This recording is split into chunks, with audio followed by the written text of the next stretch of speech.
ಈ ಸರ್ಕಾರ ತಮ್ಮ ಉಳುಕುಗಳನ್ನು ಮುಚ್ಚಿಕೊಳ್ಳಲಿಕ್ಕೆ ಈ ರೀತಿಯ ಒಂದು ಕೆಟ್ಟ ಪ್ರದರ್ಶನ ಮಾಡ್ತಾ ಇದೆ. ನಾನು ಯಾಕೆ ಈ ಮಾತನ್ನು ಹೇಳ್ತೇನೆ ಅಂದರೆ, ಇಡೀ ರಾಜ್ಯದಲ್ಲಿ law and order situation is so worst ever in the history. ಇಂಥ ಒಂದು ಇದರಲ್ಲಿ ಇವತ್ತು ಯಾರ ಮೇಲೆ ಹಗೆತನ ತೀರಿಸ್ಕೊಳ್ಳಿಕ್ಕೆ ಇವರು ಹೊರಟಿದ್ದಾರೆ? ಬಹುಶಃ ಹಿಂದೂ ಕಾರ್ಯಕರ್ತರ ಮೇಲೆ ಈ ರೀತಿ ನಿಮ್ಮ ಗದಾಪ್ರಹಾರ ನಡೀತಾ ಇದ್ದರೆ ನಾನು ಖಂಡಿತ ಹೇಳ್ತೇನೆ, ಕಾಂಗ್ರೆಸ್ ಪಕ್ಷದ ಭವಿಷ್ಯ ಕರ್ನಾಟಕದಲ್ಲಿ ಅಂತೂ ಶೂನ್ಯ ಆಗುವುದು ಗ್ಯಾರಂಟಿ. ದೇಶದಲ್ಲಿಯೂ ನಿಮ್ಮ ಪರಿಸ್ಥಿತಿ ಅಧೋಗತಿಗೆ ಹಿಡಿದು ಹೋಗ್ತೀರಿ. ಇದನ್ನು ಮಾಡಿ ಮಾಡಿ ಮಾಡಿ ಇವತ್ತು ನೀವು ಪರಿಸ್ಥಿತಿ ಯಾವ ರೀತಿ ಇದೆ ಅಂದರೆ, 3 ರಾಜ್ಯಗಳಲ್ಲೇ ಉಳಿದಿದ್ದೀರಿ. ಈ 3 ರಾಜ್ಯಗಳಲ್ಲಿ ಚುನಾವಣೆ ಆದರೆ ನೀವು ಸಂಪೂರ್ಣವಾಗಿ ನೆಲ ಕಚ್ಚತಕ್ಕಂಥದ್ದು ಖಾತ್ರಿಯಾಗಿದೆ. ಇಂಥ ಪರಿಸ್ಥಿತಿಗೆ ನಿಮ್ಮನ್ನು ನೀವೇ ದುಡ್ಕೊಳ್ತಾ ಇದ್ದೀರೇ ಹೊರತು ಜನ ನಿಮ್ಮನ್ನು ಆ ರೀತಿ ಮಾಡಲಿಲ್ಲ. ಆದರೆ ನಿಮ್ಮ ನಡೆಯಿಂದ ಜನ ಬೇಸತ್ತಿದ್ದಾರೆ. ನಿಮಗೆ ತಕ್ಕ ಪಾಠವನ್ನು ಕಲಿಸ್ತಾರೆ. ಇವತ್ತು ನೀವೇನಾದರೂ ಕರ್ನಾಟಕದಲ್ಲಿ ಡಿಸಾಲ್ವ್ ಮಾಡಿ ಚುನಾವಣೆಗೆ ಹೋದರೂ ಕೂಡ ನೀವು 30ರಿಂದ 35 ಸೀಟ್ ತಗೊಳ್ಳೋದು ಕೂಡ ಕಷ್ಟ. ಆದರೆ ನೀವು ಲೂಟಿಯಲ್ಲಿ ತೊಡಗಿ ಹಣದಲ್ಲಿ ಮತ್ತು ಅಧಿಕಾರದಲ್ಲಿ ದರ್ಪ ಮೆರೀತಾ ಇದ್ದೀರಿ. ಇದು ಸರಿಯಾದ್ದಲ್ಲ. ಎಲ್ಲಕ್ಕಿಂತ ಮಿಗಿಲಾಗಿ ಏನು ಅಧಿಕಾರ ಯಾರಿಗೇ ಆದರೂ ಶಾಶ್ವತವಾ? ಯಾಕೆ ಈ ರೀತಿ ಮಾಡ್ತಿದ್ದೀರಿ? ಅರ್ಥ ಮಾಡ್ಕೊಂಡು ತಿದ್ದುಕೊಂಡು ಬದುಕೋದನ್ನು ಕಲಿತ್ರೆ ಅವರಿಗೆ ಸಂತೋಷ. ಇಲ್ಲ ಅಂತಂದರೆ ಜನ ಸರಿಯಾದ ಪಾಠ ಕಲಿಸ್ತಾರೆ ಅಂತಕ್ಕಂಥದ್ದನ್ನು ಅವರಿಗೆ ಹೇಳಲಿಕ್ಕೆ ಬಯಸ್ತೇನೆ. ನೋಡಿ, ನಮ್ಮದು ಕನ್ನಡದ ಅಸ್ಮಿತೆ. ಅವರ ಭಾಷೆ ಅವರದ್ದು, ನಮ್ಮ ಭಾಷೆ ನಮ್ಮದು. ಯಾರಿಗೂ ಕೂಡ ಇನ್ನೊಬ್ಬರನ್ನು ನಿಂದಿಸುವ ಅಧಿಕಾರ ನಮ್ಮ ಸಂವಿಧಾನ ಕೊಟ್ಟಿಲ್ಲ. ಯಾವುದು ಯಾವುದರಿಂದ ಬಂದಿದೆ, ಯಾರು ಹುಟ್ಟಿದ್ದಾರೆ, ಯಾರಿಂದ ಯಾರು ಬಂದಿದೆ, ಇವೆಲ್ಲ ಪ್ರಶ್ನೆ ಮಾಡೋದು ಇದೆಲ್ಲ. ನಾನು ಒಂದೇ ಮಾತಿನಲ್ಲಿ ಹೇಳೋದಾದರೆ, ನೀವೆಲ್ಲರೂ ಕೂಡ ಸಿನಿಮಾದವರು. ನೀವು ಜನರಿಗೆ ಮನೋರಂಜನೆ ಕೊಡಬೇಕು, ಇಲ್ಲ ಯಾವುದೋ ಒಂದು ರೀತಿಯಲ್ಲಿ ನೀತಿ ಸಿದ್ಧಾಂತಗಳನ್ನು ನೀವು ಅವರಿಗೆ ಪ್ರದರ್ಶನ ಮಾಡಿ ತೋರಿಸ್ಬೇಕು. ಆ ರೀತಿ ಜನರಿಗೆ ಉತ್ತಮವಾದ ಒಂದು ಬದುಕಿನಲ್ಲಿ ಜೋಡಿಸ್ಕೊಳ್ಬಹುದಾದ ವಿಚಾರಗಳನ್ನು ತಿಳಿಸಬೇಕು. ಆದರೆ ನೀವೇ ಕಾಂಟ್ರವರ್ಸಿ ಮಾಡಿ ಜನರನ್ನು ದಾರಿ ತಪ್ಪಿಸಿ ಈ ರೀತಿ ಮಾಡ್ತಕ್ಕಂಥದ್ದು ಇದು ನಿಮಗೆ ಸರಿಯಾದ ಕ್ರಮ ಅಲ್ಲ. ಅದರಿಂದ ಜನ ಆಕ್ರೋಶಗೊಂಡ್ರೆ ನಿಮ್ಮ ಪರಿಸ್ಥಿತಿ ಏನಾಗ್ತದೆ ಅನ್ನೋದನ್ನು ನೋಡಿರಿ. ನಾನು ಅವರನ್ನು ರಿಕ್ವೆಸ್ಟ್ ಮಾಡಲ್ಲ, ನೀವು ಕ್ಷಮೆ ಯಾಚನೆ ಮಾಡಿ ನಿನ್ನ ಯೋಗ್ಯತೆ ಇದ್ದರೆ, ನಿನಗೆ ಗೌರವ ಇನ್ನೊಂದು ಭಾಷೆಯ ಮೇಲೆ ಇದ್ದರೆ ತಕ್ಷಣ ಕೇಳಿ. ಇಲ್ಲ ಅಂತಂದರೆ ಜನ ನಿಮ್ಮನ್ನು ಬಿಡೋದಿಲ್ಲ, ಬುದ್ಧಿ ಕಲಿಸ್ತಾರೆ. ಈ ಸರ್ಕಾರ ತಮ್ಮ ಉಳುಕುಗಳನ್ನು ಮುಚ್ಚಿಕೊಳ್ಳಲಿಕ್ಕೆ ಈ ರೀತಿಯ ಒಂದು ಕೆಟ್ಟ ಪ್ರದರ್ಶನ ಮಾಡ್ತಾ ಇದೆ. ನಾನು ಯಾಕೆ ಈ ಮಾತನ್ನು ಹೇಳ್ತೇನೆ ಅಂದರೆ, ಇಡೀ ರಾಜ್ಯದಲ್ಲಿ law and order situation is so worst ever in the history. ಇಂಥ ಒಂದು ಇದರಲ್ಲಿ ಇವತ್ತು ಯಾರ ಮೇಲೆ ಹಗೆತನ ತೀರಿಸ್ಕೊಳ್ಳಿಕ್ಕೆ ಇವರು ಹೊರಟಿದ್ದಾರೆ? ಬಹುಶಃ ಹಿಂದೂ ಕಾರ್ಯಕರ್ತರ ಮೇಲೆ ಈ ರೀತಿ ನಿಮ್ಮ ಗದಾಪ್ರಹಾರ ನಡೀತಾ ಇದ್ದರೆ ನಾನು ಖಂಡಿತ ಹೇಳ್ತೇನೆ, ಕಾಂಗ್ರೆಸ್ ಪಕ್ಷದ ಭವಿಷ್ಯ ಕರ್ನಾಟಕದಲ್ಲಿ ಅಂತೂ ಶೂನ್ಯ ಆಗುವುದು ಗ್ಯಾರಂಟಿ. ದೇಶದಲ್ಲಿಯೂ ನಿಮ್ಮ ಪರಿಸ್ಥಿತಿ ಅಧೋಗತಿಗೆ ಹಿಡಿದು ಹೋಗ್ತೀರಿ.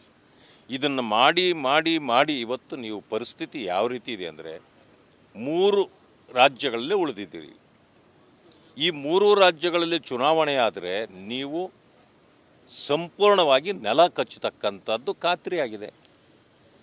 ಇಂಥ ಪರಿಸ್ಥಿತಿಗೆ ನಿಮ್ಮನ್ನು ನೀವೇ ದುಡ್ಕೊಳ್ತಾ ಇದ್ದೀರೇ ಹೊರತು ಜನ ನಿಮ್ಮನ್ನು ಆ ರೀತಿ ಮಾಡಲಿಲ್ಲ. ಆದರೆ ನಿಮ್ಮ ನಡೆಯಿಂದ ಜನ ಬೇಸತ್ತಿದ್ದಾರೆ. ನಿಮಗೆ ತಕ್ಕ ಪಾಠವನ್ನು ಕಲಿಸ್ತಾರೆ.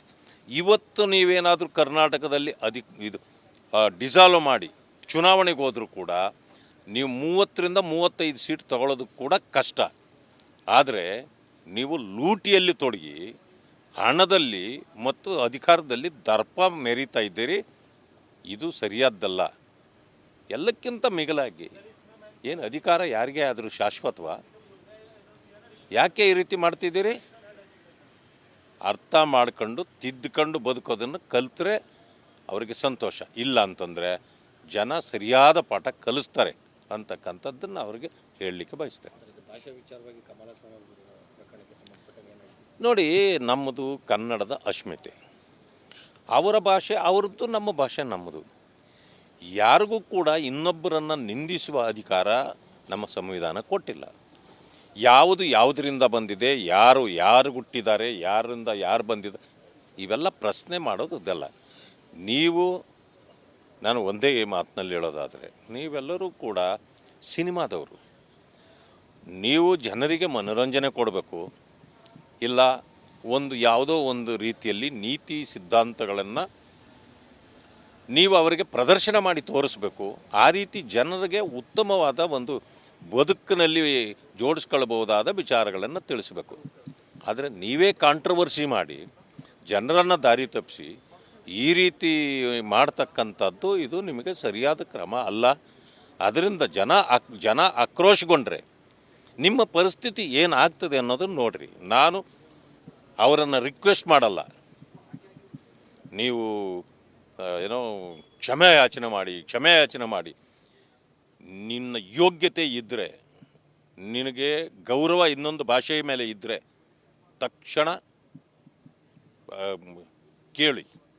ಇಲ್ಲ ಅಂತಂದರೆ ಜನ ನಿಮ್ಮನ್ನು ಬಿಡೋದಿಲ್ಲ, ಬುದ್ಧಿ ಕಲಿಸ್ತಾರೆ. ಈ ಸರ್ಕಾರ ತಮ್ಮ ಉಳುಕುಗಳನ್ನು ಮುಚ್ಚಿಕೊಳ್ಳಲಿಕ್ಕೆ ಈ ರೀತಿಯ ಒಂದು ಕೆಟ್ಟ ಪ್ರದರ್ಶನ ಮಾಡ್ತಾ ಇದೆ. ನಾನು ಯಾಕೆ ಈ ಮಾತನ್ನು ಹೇಳ್ತೇನೆ ಅಂದರೆ, ಇಡೀ ರಾಜ್ಯದಲ್ಲಿ law and order situation is so worst ever in the history. ಇಂಥ ಒಂದು ಇದರಲ್ಲಿ ಇವತ್ತು ಯಾರ ಮೇಲೆ ಹಗೆತನ ತೀರಿಸ್ಕೊಳ್ಳಿಕ್ಕೆ ಇವರು ಹೊರಟಿದ್ದಾರೆ? ಬಹುಶಃ ಹಿಂದೂ ಕಾರ್ಯಕರ್ತರ ಮೇಲೆ ಈ ರೀತಿ ನಿಮ್ಮ ಗದಾಪ್ರಹಾರ ನಡೀತಾ ಇದ್ದರೆ ನಾನು ಖಂಡಿತ ಹೇಳ್ತೇನೆ, ಕಾಂಗ್ರೆಸ್ ಪಕ್ಷದ ಭವಿಷ್ಯ ಕರ್ನಾಟಕದಲ್ಲಿ ಅಂತೂ ಶೂನ್ಯ ಆಗುವುದು ಗ್ಯಾರಂಟಿ. ದೇಶದಲ್ಲಿಯೂ ನಿಮ್ಮ ಪರಿಸ್ಥಿತಿ ಅಧೋಗತಿಗೆ ಹಿಡಿದು ಹೋಗ್ತೀರಿ. ಇದನ್ನು ಮಾಡಿ ಇವತ್ತು ನೀವು ಪರಿಸ್ಥಿತಿ ಯಾವ ರೀತಿ ಇದೆ ಅಂದರೆ, 3 ರಾಜ್ಯಗಳಲ್ಲಿ ಉಳಿದಿದ್ದೀರಿ. ಈ 3 ರಾಜ್ಯಗಳಲ್ಲಿ ಚುನಾವಣೆ ಆದರೆ ನೀವು ಸಂಪೂರ್ಣವಾಗಿ ನೆಲ ಕಚ್ಚತಕ್ಕಂಥದ್ದು ಖಾತ್ರಿಯಾಗಿದೆ. ಇಂಥ ಪರಿಸ್ಥಿತಿಗೆ ನಿಮ್ಮನ್ನು ನೀವೇ ದುಡ್ಕೊಳ್ತಾ ಇದ್ದೀರೇ ಹೊರತು ಜನ ನಿಮ್ಮನ್ನು ಆ ರೀತಿ ಮಾಡಲಿಲ್ಲ. ಆದರೆ ನಿಮ್ಮ ನಡೆಯಿಂದ ಜನ ಬೇಸತ್ತಿದ್ದಾರೆ. ನಿಮಗೆ ತಕ್ಕ ಪಾಠವನ್ನು ಕಲಿಸ್ತಾರೆ. ಇವತ್ತು ನೀವೇನಾದರೂ ಕರ್ನಾಟಕದಲ್ಲಿ ಡಿಸಾಲ್ವ್ ಮಾಡಿ ಚುನಾವಣೆಗೆ ಹೋದರೂ ಕೂಡ ನೀವು 30ರಿಂದ 35 ಸೀಟ್ ತಗೊಳ್ಳೋದು ಕೂಡ ಕಷ್ಟ. ಆದರೆ ನೀವು ಲೂಟಿಯಲ್ಲಿ ತೊಡಗಿ ಹಣದಲ್ಲಿ ಮತ್ತು ಅಧಿಕಾರದಲ್ಲಿ ದರ್ಪ ಮೆರೀತಾ ಇದ್ದೀರಿ. ಇದು ಸರಿಯಾದ್ದಲ್ಲ. ಎಲ್ಲಕ್ಕಿಂತ ಮಿಗಿಲಾಗಿ ಏನು ಅಧಿಕಾರ ಯಾರಿಗೇ ಆದರೂ ಶಾಶ್ವತವಾ? ಯಾಕೆ ಈ ರೀತಿ ಮಾಡ್ತಿದ್ದೀರಿ? ಅರ್ಥ ಮಾಡ್ಕೊಂಡು ತಿದ್ದುಕೊಂಡು ಬದುಕೋದನ್ನು ಕಲಿತ್ರೆ ಅವರಿಗೆ ಸಂತೋಷ. ಇಲ್ಲ ಅಂತಂದರೆ ಜನ ಸರಿಯಾದ ಪಾಠ ಕಲಿಸ್ತಾರೆ ಅಂತಕ್ಕಂಥದ್ದನ್ನು ಅವರಿಗೆ ಹೇಳಲಿಕ್ಕೆ ಬಯಸ್ತೇನೆ. ಭಾಷೆ ವಿಚಾರವಾಗಿ ಕಮಲಸ್ವಾಮಿ ಪ್ರಕರಣಕ್ಕೆ ಸಂಬಂಧಪಟ್ಟಾಗ ಏನು ಹೇಳ್ತೀವಿ? ನೋಡಿ, ನಮ್ಮದು ಕನ್ನಡದ ಅಸ್ಮಿತೆ. ಅವರ ಭಾಷೆ ಅವರದ್ದು, ನಮ್ಮ ಭಾಷೆ ನಮ್ಮದು. ಯಾರಿಗೂ ಕೂಡ ಇನ್ನೊಬ್ಬರನ್ನು ನಿಂದಿಸುವ ಅಧಿಕಾರ ನಮ್ಮ ಸಂವಿಧಾನ ಕೊಟ್ಟಿಲ್ಲ. ಯಾವುದು ಯಾವುದರಿಂದ ಬಂದಿದೆ, ಯಾರು ಹುಟ್ಟಿದ್ದಾರೆ, ಯಾರಿಂದ ಯಾರು ಬಂದಿದ್ದಾರೆ, ಇವೆಲ್ಲ ಪ್ರಶ್ನೆ ಮಾಡೋದಲ್ಲ. ನಾನು ಒಂದೇ ಮಾತಿನಲ್ಲಿ ಹೇಳೋದಾದರೆ, ನೀವೆಲ್ಲರೂ ಕೂಡ ಸಿನಿಮಾದವರು. ನೀವು ಜನರಿಗೆ ಮನೋರಂಜನೆ ಕೊಡಬೇಕು, ಇಲ್ಲ ಯಾವುದೋ ಒಂದು ರೀತಿಯಲ್ಲಿ ನೀತಿ ಸಿದ್ಧಾಂತಗಳನ್ನು ನೀವು ಅವರಿಗೆ ಪ್ರದರ್ಶನ ಮಾಡಿ ತೋರಿಸ್ಬೇಕು. ಆ ರೀತಿ ಜನರಿಗೆ ಉತ್ತಮವಾದ ಒಂದು ಬದುಕಿನಲ್ಲಿ ಜೋಡಿಸ್ಕೊಳ್ಬಹುದಾದ ವಿಚಾರಗಳನ್ನು ತಿಳಿಸಬೇಕು. ಆದರೆ ನೀವೇ ಕಾಂಟ್ರವರ್ಸಿ ಮಾಡಿ ಜನರನ್ನು ದಾರಿ ತಪ್ಪಿಸಿ ಈ ರೀತಿ ಮಾಡ್ತಕ್ಕಂಥದ್ದು ಇದು ನಿಮಗೆ ಸರಿಯಾದ ಕ್ರಮ ಅಲ್ಲ. ಅದರಿಂದ ಜನ ಆಕ್ರೋಶಗೊಂಡ್ರೆ ನಿಮ್ಮ ಪರಿಸ್ಥಿತಿ ಏನಾಗ್ತದೆ ಅನ್ನೋದನ್ನು ನೋಡ್ರಿ. ನಾನು ಅವರನ್ನು ರಿಕ್ವೆಸ್ಟ್ ಮಾಡಲ್ಲ, ನೀವು ಏನೋ ಕ್ಷಮೆ ಯಾಚನೆ ಮಾಡಿ. ನಿನ್ನ ಯೋಗ್ಯತೆ ಇದ್ದರೆ, ನಿನಗೆ ಗೌರವ ಇನ್ನೊಂದು ಭಾಷೆಯ ಮೇಲೆ ಇದ್ದರೆ ತಕ್ಷಣ ಕೇಳಿ. ಇಲ್ಲ ಅಂತಂದರೆ ಜನ ನಿಮ್ಮನ್ನು ಬಿಡೋದಿಲ್ಲ, ಬುದ್ಧಿ ಕಲಿಸ್ತಾರೆ.